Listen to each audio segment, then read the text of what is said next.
तो सवाल नंबर 5 है, आकृति 6.32 में यदि ए बी समांतर है सी डी और कोण ए पी क्यू बराबर कितना दिया है 50 डिग्री और कोण पी आर डी बराबर दिया है 127 डिग्री है, तो एक्स और वाई ज्ञात कीजिए।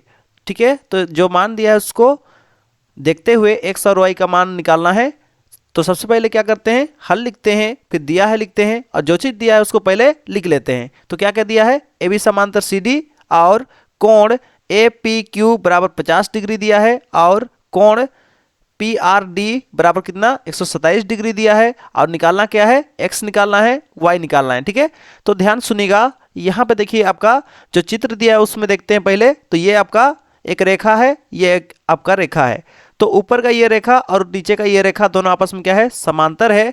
तो ये दोनों समांतर रेखा के बीच में एक तिरछा रेखा खींचा जा रहा है, जो कि क्या काम करेगा, तिर्यक रेखा के जैसे काम करेगा। ठीक है, और तिर्यक रेखा का ई साइड वाला कोण और तिर्यक रेखा का ई साइड वाला कोण क्या होता है, बराबर होता है। इसका नाम क्या होता है, अंता एकांतर कोण। ठीक है, तो ये कोण इसके साथ बराबर हो जाता है। तो हम यहाँ क्या लिखेंगे कि x बराबर क्या लिख देंगे, इसका कोण का नाम क्या है, इस कोण का नाम है ए पी क्यू। इस कोण का क्या नाम है, A P Q. Q A से कहा आ रहा है पी, पी से कहा जा रहा है क्यू, इसलिए इसका नाम है ए पी क्यू। तो x जो है ना, ये x है, इसके साथ क्या हो जाएगा, बराबर हो जाएगा। कारण क्या है, अंता एकांतर कोण से। ठीक है, समझ में आ गया। आगे बढ़ते हैं, देखिएगा, ध्यान दीजिएगा थोड़ा सा। चलिए, तो हम क्या करेंगे अभी, देखिए, इसका जो मान है उसको हम यहाँ पे लिख दिए। ठीक है, तो x का मान कितना निकल गया, इस x का मान आ गया 50 डिग्री। ठीक है, इसके बाद हम करेंगे क्या, देखिएगा, पी आर डी क्या होगा, बराबर होगा किसके साथ, कोण ए पी आर के साथ। और कारण क्या है यहाँ पे, अंता एकांतर कोण। ठीक है, तो पी आर डी कौन सा कोण है, पी से जाएगा आर, आर से कहाँ जाएगा डी, यानी कि ये कोण है आपका। ठीक है, अगला कोण देखिएगा, ए पी आर कौन है, ए पी आर, ए से कहाँ जाएगा पी, पी से कहाँ जाएगा आर, मतलब कौन सा कोण, ये आपका बड़ा वाला कोण, ये कोण।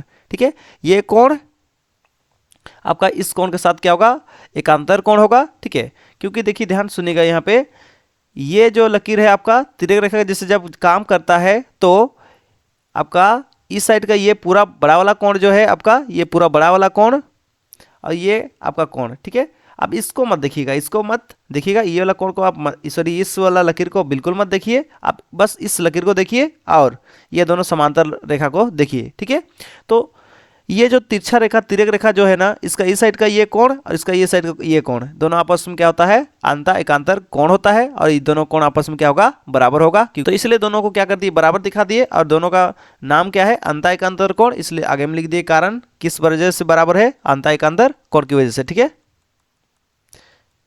इसके बाद आगे है, देखिए, ये कोण जो है ना, दो कोण से मिलकर बन रहा है। देखिए, ये जो कोण है आपका बड़ा वाला जो कोण है, जिसका नाम क्या है, ए पी आर है, ये दो कोण से मिलकर बना है। कौन कौन सा कोण, y और 50, यानी कोण y और कोण 50 को, कोण y और कोण 50 को अगर दोनों को जोड़ देंगे तो क्या होगा, ये बड़ा वाला आपका कोण मिलेगा। ठीक है, बड़ा वाला कोण का क्या नाम है, ए पी आर। तो इसीलिए हम क्या करेंगे, 50 और y को जोड़ दिए तो क्या मिल गया हम लोग का, ए पी आर। तो इसलिए इसके जगह पे हम क्या लिख देंगे, इसके जगह पे हम लिख देंगे 50 जोड़ y। ठीक है, क्योंकि ये दोनों को जोड़ने से क्या मिलेगा, ये बड़ा वाला कोण मिलेगा। चलिए, अगला है पी आर डी, इसका मान कितना दिया है आपका, 127 डिग्री दिया है। ठीक है, अब ध्यान सुनिए, प्लस में 50 से इधर आ क्या हो गया, माइनस में 50, और इस प्रकार से ये दोनों घटा देंगे, कितना होगा आपका 77 डिग्री। y का मान कितना निकल गया, 77 डिग्री, और आपका x का मान कितना निकल के आया है, 50 डिग्री। तो इस प्रकार से क्वेश्चन यहाँ पे खत्म होता है। इस वीडियो में यहीं तक,